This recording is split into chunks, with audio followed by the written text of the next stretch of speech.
श्यामपुर। ये नाम सुनते ही दिल में एक अजीब सा डर जाग जाता था। ऐसा लगता था जैसे किसी ने दिल पर एक बोझ डाल दिया हो। घने जंगल के बीच बसा ये गांव रहस्यों से भरा हुआ था। यहाँ की हर चीज में एक अनकही कहानी छुपी हुई थी। कहते हैं कि यहाँ रात को कोई बाहर नहीं निकलता था। रात होते ही गांव की गलियां सुनसान हो जाती थीं। जो गया वो कभी वापस नहीं आया।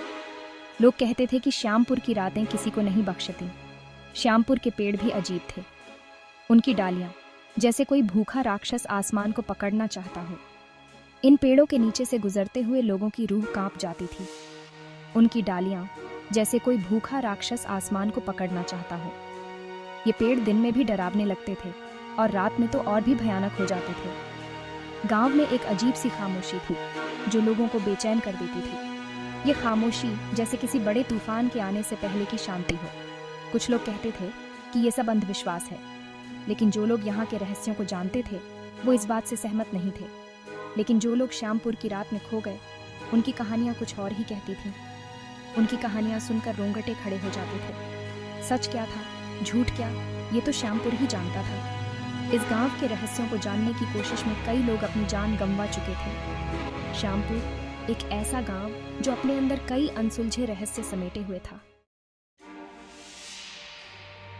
एक दिन राहुल नाम का एक लड़का श्यामपुर आया। उसके दादा दादी यहीं रहते थे। राहुल शहर में पला बड़ा था। उसने श्यामपुर के किस्से बचपन से सुने थे, लेकिन उसने कभी उन पर यकीन नहीं किया। उसे ये सब मनगढ़ंत बातें लगती थी। जब राहुल श्यामपुर पहुंचा तो उसे गांव की खामोशी अजीब लगी। उसे अपने दादा दादी के घर तक जाने में भी डर लग रहा था, लेकिन फिर उसने खुद को समझाया कि ये सब बकवास है। डरने की कोई बात नहीं है। राहुल अपने दादा दादी से मिलकर खुश हुआ। वह कई सालों बाद गांव आया था और अपने बचपन की यादें ताज़ा कर रहा था। लेकिन उसकी दादी के चेहरे पर फिक्र साफ दिख रही थी। उसकी आंखों में एक अजीब सी बेचैनी थी, जैसे कुछ कहना चाहती हो लेकिन कह नहीं पा रही हो। उन्होंने राहुल को गांव के नियमों के बारे में बताया। गांव के नियम बहुत पुराने थे और हर कोई उनका पालन करता था। बेटा, यहाँ सूरज डूबने के बाद कोई घर से बाहर नहीं निकलता। ये नियम है और इसे तोड़ने की हिम्मत किसी ने नहीं की। यह नियम पीढ़ियों से चला आ रहा है और इसे तोड़ने की हिम्मत किसी ने नहीं की। जो भी इस नियम को तोड़ता है उसे भयानक परिणाम भुगतने पड़ते हैं। दादी, ये सब अंधविश्वास है। आज के जमाने में ऐसे नियमों का कोई मतलब नहीं है।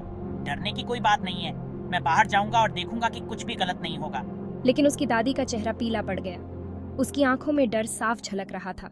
बेटा, मैं तुम्हें चेतावनी दे रही हूँ। ये कोई मजाक नहीं है।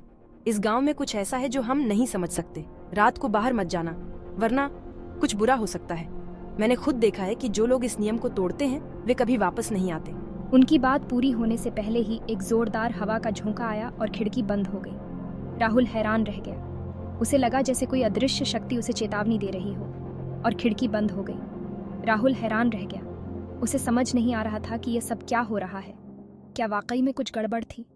क्या उसकी दादी सही कह रही थी? राहुल के मन में कई सवाल उठने लगे।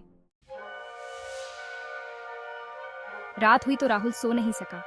उसकी आंखों में नींद का नामो निशान नहीं था, जैसे कोई अदृश्य शक्ति उसे जगाए रख रही हो। उसके मन में कौतूहल था। खिड़की से बाहर झांकते हुए उसने सोचा कि क्या वाकई में रात को श्यामपुर में कुछ होता था। क्या उसकी दादी की बातें सच थीं?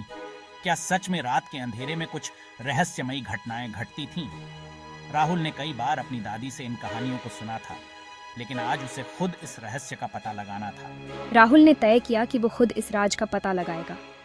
उसने एक टॉर्च उठाई और अपने कमरे का दरवाजा धीरे से खोला। आधी रात को जब सब सो रहे थे तो राहुल चुपके से घर से बाहर निकल गया।